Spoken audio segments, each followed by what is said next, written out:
Hello, good evening, everybody. I want to welcome you here to the Prog Monster. My name is Murph. I am the host of this show, a show dedicated to progressive rock and other forms of rock music. So we're here tonight to do a look back at a classic rock album. Yeah, it's Monday night. It's that time. And I've chosen one from my playlist this week. This is the second album of this band, their second studio album. I'm going to talk about this album right here from Greenslade, Bedside Manners are Extra, their second studio album. Still no guitar on the album. The first two had none on them. This album is growing on me. Kind of took a bit of time to get going. Probably about 2.5 months on the playlist before I really kind of started to warm to it a lot, and now I like it quite a bit. I don't know if I like it as much as the first one. I think the instrumentation on this one is better than what was on the first one, but there's not as much vocals on this. So you got like 3 tracks on here that are instrumental. That's a little bit much for me, but and this album has, because of that, has a little bit more of a almost jazz fusiony or a little bit of jazzy feel to it. Not a lot, but a little bit. But still really good, really catchy. So I'll give you the vitals on it. So this album was released in November of 1973, their second studio album, produced or recorded at Morgan Studios in London, United Kingdom. About 39 minutes in length, probably about the right amount of time for it. Label on the Warner Brothers label, and of course produced by Greenslade, the band. Appearing, David Greenslade on keyboards, David Lawson on vocals and keyboards, Tony Reeves on bass, and Andrew McCulloch on drums. So this is a funny kind of a band for me. So when they were originally introduced to me when we did that other Prog War, it was a battle of the bands where Ben gave me a bunch of bands that weren't so well known to me, at least at the time, and this was one of those bands. It didn't do particularly well in that battle of the bands, got knocked out fairly early, I think either in the second round or in the first round, I can't remember quite when, and didn't do as well as a lot of the bands that finished ahead of it, but it's done very well since then. I bought the entire box set, which had all 4 of these albums in it. I want to get them all, to be honest with you, because I like this band so much. And this particular album, really good. So it has a kind of a, well, it's keyboard dominated mostly, multiple different types of keyboards, some heavy piano, some organ, some keyboards, some, lots of stuff going on here. Multiple solos too. They do a lot of soloing on this album, maybe more so than on the first one. Vocals are good. What vocals there are on it? It's like 3 songs with vocals on it. I like his kind of whiny, kind of high-pitched, kind of vocally sound to his voice. It suits the band. I can't imagine this band sounding any different than that. Only 6 tracks on the album, but all really good. They go all out on the instrumentation, at least on the instrumental ones, anyways. Going from very progressive to some jazzy feel to it. Yeah, but very tastefully done. I like it quite a bit. So I'm going to break down the songs now. The first track is the title track, Bedside Manners Are Extra. Like this song. I liked every song on the album. There was no song below a 6. And there was a couple that were above a 7. So first track, piano, slow melodic opening, kind of a bit of a haunty voices going on in the background. The lead vocal part, very frontal, very typical whiny kind of like mid-range vocal part, almost nasally at time. Slow melodic track, very catchy. It's got a bit of a psychedelic keyboard solo too, which is kind of cool. I liked it.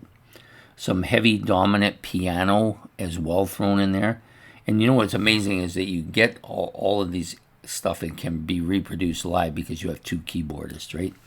The backing vocals a bit deeper, but a lot more forward.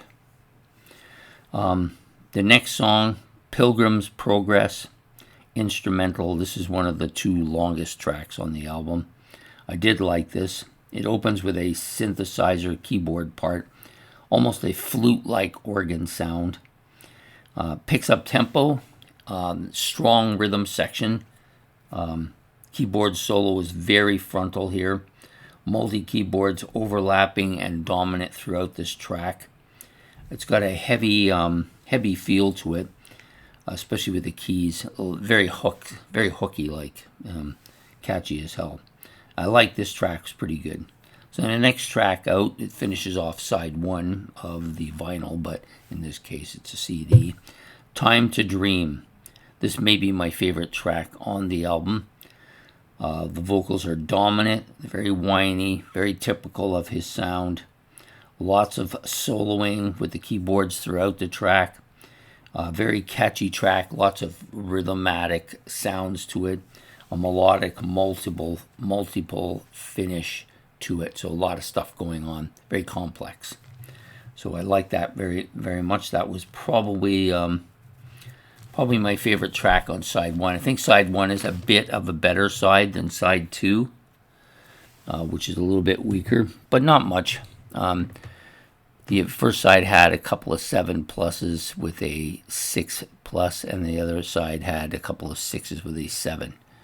So the next track out is called Drum Folk. This is pretty much dominated by the drums on several occasions.